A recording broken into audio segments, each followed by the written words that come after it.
Finally, after a year after it was supposed to come out, No Time to Die is finally hitting the cinemas, and as it's Daniel Craig's final outing as James Bond, I thought we'd go back and look at his first outing. So I'm Berryman, and this is 10 Things Wrong with Casino Royale.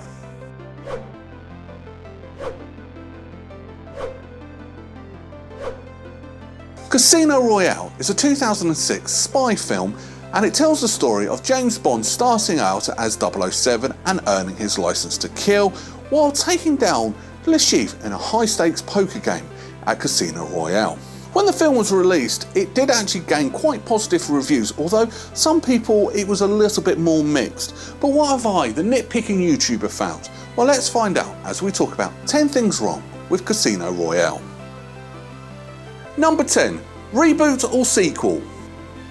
So when the film was released, it was announced that this was going to be like a soft reboot of the James Bond franchise, which I could have got on board with, but there are some things that are still left over from previous James Bonds, mainly M. If it's a soft reboot, why haven't we got a new M? Why, as much as Judi Dench is brilliant as M, why wasn't she recast? Was it to bring some continuation over, or was it just a sense of nostalgia? Either way, M, out of everything, is the one that throws the spanner in the works. Then also makes all the conspiracy theories that James Bond is a code name. It's also a conspiracy theory I do actually agree with, and it would make perfect sense, but they announced it as a soft reboot, so I'm kind of confused. What do you think? Do you think it's a reboot or a sequel? Put your theory in the comments below. It'll be quite interesting actually, I'm pretty sure there's a subreddit out there for this. Number 9. Gun barrel sequence. So, starting off Casino Royale, you'd expect the ultra awesome gun barrel sequence that's been around since the original Dr. No. Nope. Although there was a variation of it, and it was a cool variation of it, it's just not James Bond. I don't care where you put it or how you do it, it has to be at the beginning of the film. You can't put the gun barrel sequence like 5 minutes into the film, or hell, like they did the next one, you put it at the end of the film. I know this is before he's James Bond, but it's still a James Bond film. It has to have the gun barrel sequence. I know I'm being petty, but this is my video. I will throw my toys out the pram. This film has to have a gun barrel sequence at the beginning of the film. Number 8. Debrief. Right, so enough of behind the scenes stuff. Let's just crack on with what's actually wrong with the film itself. And the first thing that screams to mind is a lack of debriefing. So, Bond's first mission as a 00, the bit in the pre-title sequence, he's not a 00. So the first thing he does is go to Madagascar and he's supposed to apprehend a bomber. He actually says we need him alive to his partner who screws everything up. So when his back's to the wall, he just kills him. That's his job, he's to kill bad guys. He actually says that, I thought the world would be better off with one less bomber. Fair enough, but he's then criticised for doing it. Granted, how he got to that situation was more of his own doing, but still, you should have asked him questions about what actually happened. He had a back to the wall, he took out the bomber, got away, no problem. He actually had clues where to go next, but because you didn't actually give Bond a debrief, which most military operations would do, you didn't actually know what Bond was doing. Bond was a rogue agent in this film, but it was because you didn't do your jobs properly. When I say you, I mean the people in charge of Bond. Number 7. Head of MI6. You would think being in charge of a top secret organisation that everybody in the world seems to know about, the person leading it would have the most, utmost, top of the range, impregnable security. Not in this film. Now, I know it's supposed to show off how intelligent Bond is, but not only did he break into her house and find out where she was and find out her real name, I'm pretty sure if you Googled the head of MI6, you could actually get their real name, but that's a different story. He broke into her laptop. How the hell did he do that? That's quite impressive, actually. That laptop would have so much security on it, it would probably be near enough impossible to break into. And that's not all. He remotely accesses it from a remote location using her username and passwords. Either he's that good, which I don't think he is because she did call him a blunt instrument, or MI6 security isn't as good as it should be. That would be a good, interesting video to actually make. Which theory is it? It's not one I'm going to make, but it's something to think about though. Number 6, Aston Martin. The original DB3 Aston Martin, what a beautiful car. Now, before I get into the issue about the DB3, I can't see any bloke driving any Aston Martin, driving down the road, doing the James Bond theme in their head. If anyone says they wouldn't, I don't believe you. Anyone would do that. Even if you're not a fan of the James Bond films, you'd still do that. Anyway, I'm going off topic. Let's get back to it.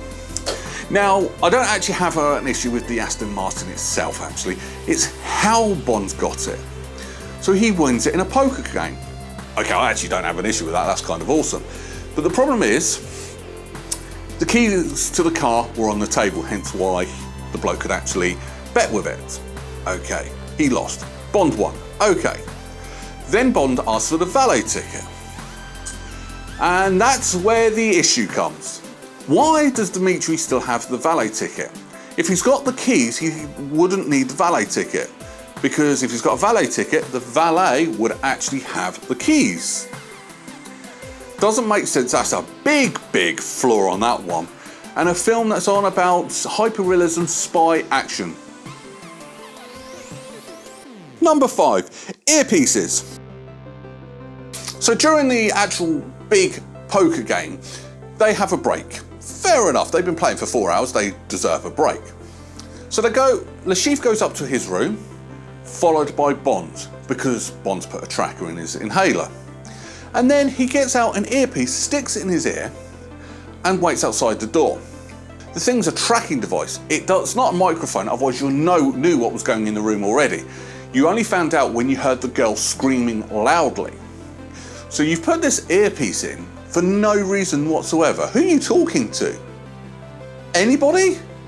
Unfortunately, this is where the stupidity comes in, because while you were using excuses to snog Vesper,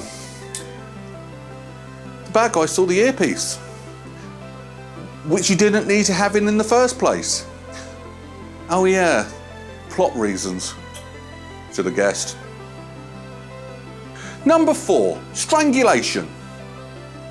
So, seconds after what I've just spoken about, they have a massive fight in the stairwell, and it's a brilliant fight sequence. Let's face it, it was cool. Until the ending of that fight sequence, Bond strangles him to death using his arms. Unfortunately, when you strangle people, the first thing they do is pass out, but they're not actually dead. And that is where the error comes from. He's passed out, Bond lets him go.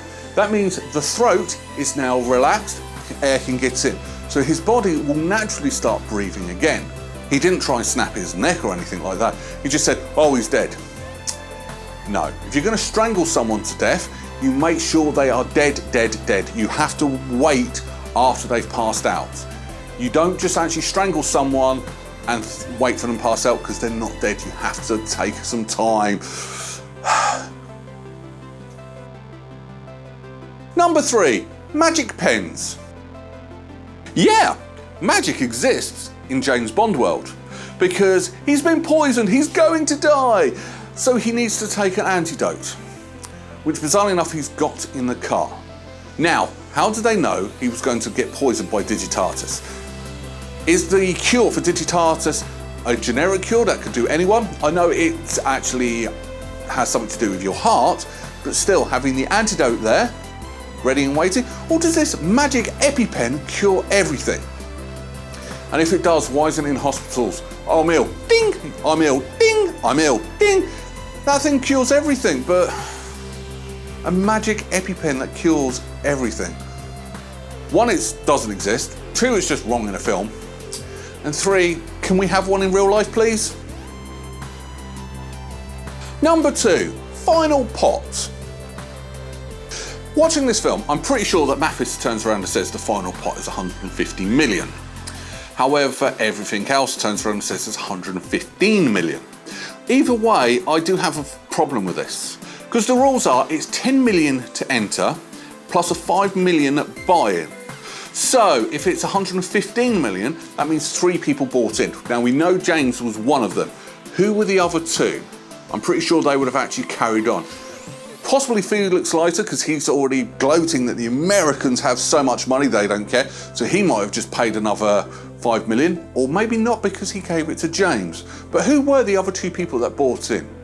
Now, if in the unlikely event that I am right and everybody else is wrong, and Mathis was right saying 150 million, that means all 10 players put a £5 million buy-in as well. That's how you get to the 150 million. Now, they'd be wrong again, because I don't see Le Chiffre doing the buy-in as well. He wouldn't have lost. He was too good of a player.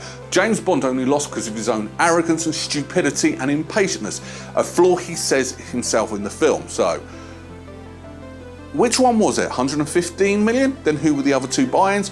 Or 150 million? Then where did all of them come from? There seems to be something missing. I would have actually believed it. If he turned around and said 140, 145 million, I would have believed that. I would have bought into that, because that meant everyone bar Le Chiffre had bought in. I can actually get on top of that, but the 2 figures that I've got in mind, yeah, I don't quite get. Number 1, winnings. So what's wrong with the winnings? Well, it's more to do with the point of who actually owns the winnings, because the Treasury only gave James Bond 10 million. Vespa refused to give him the extra 5 million, which the Americans actually gave to James Bond. When James said, "What do you want done with the winnings?" Felix says, "Do we look like we need the money?" So the Americans don't want the money back, so that's fine. So technically, most of this money is actually James Bond's. He actually won the money. Except, M's chasing him up. She said winnings. She didn't say the 10 million, that they want the 10 million pounds back. She wants the winnings. 1, why are MI6 after the money? Or is that how MI6 is really funded? They play illegal poker games with terrorists and steal all their money. Although, as an anti-terrorist scheme, that does work. We get finance and they run out of money. That's actually quite genius. But yeah, I didn't quite get why MI6 are trying to get James Bond's winnings. They are actually his. Have the 10 million, the rest of his, it's his. He lost your 10 million. The Americans gave him the money to win. Yeah, it doesn't sit right. There's too many variables on this thing. Final thoughts. So what do I really think of Casino Royale? Well, ultimately, it's not that bad of a James Bond film. A lot of the silliness has gone, and that always seems to come back. When Pierce Brosnan started, there wasn't much silliness, but as the films went on, the silliness returned. It was primarily there during Roger Moore's, but it's gone completely. This is what Timothy Dalton was trying to do with his Bonds, and Daniel Craig has done it to the best of his ability. As an introduction to a new Bond, they always are good. They are some of the best Bond films. GoldenEye, Living Daylights, Live and Let Die, the best James Bond films out there. So it wasn't really that much of a challenge to make a bad James Bond film, because it's an introductory one. They're always some of the best in the series. But there are some flaws with this film. James is too dark now. He's too focused, and he's lost a lot of his charmness. Even Timothy Dalton had charm, but I don't think Daniel Craig pulled the charm of James Bond off. He turned the charm up a little bit when he needed to, but it wasn't really there. The others are always charming and only need to be deadly when needed to be. And I think the ratio's gone too in the opposite direction with Daniel Craig. But other than that, the film is beautiful. Some fantastic, gorgeous looking locations like you expect from James Bond. Some absolutely beautiful women in this film, like you expect from a James Bond film. And once again, the soundtracks and the score are up there, absolutely phenomenal. And also that this film got world records by destroying a brand new Aston Martin. Great way to promote your film. So yeah, it's a not bad film, but is it classic James Bond? Well, no, this is Bond for the 21st century. And it did need to grow up. It has helped. It was influenced by the Bourne films, which you can so tell. So yeah, ultimately it's okay. I don't think it's a stereotypical Bond film, but nonetheless, it's the Bond for the 21st century. This is the Bond we got. Shame some of the sequels are not very good, but that's a story for another video. Maybe I'll do them one day, but not today. So what am I going to rank this film? Well, ultimately, it is a good, enjoyable, action-packed film, hits all the right notes, and it gives us enough Bond to keep us happy. It's going to be a very good 8 out of 10 berries. As I said, I do miss some of the silliness, because let's face it, we got to have a little bit of silliness with Bond, really. But that's it. Yeah, it's a good film overall. I would highly recommend it. So, what are we on for next week? Well, to be honest with you, at time of filming, I haven't decided, but keep an eye on my Facebook page, just search for @Berryman81. I'll let you know an announcement as soon as I know what I'm doing. If you have any suggestions, drop it in the Facebook page, or drop me on Twitter. And until then, I will see you next Sunday at 6 o'clock. Take care, bye-bye.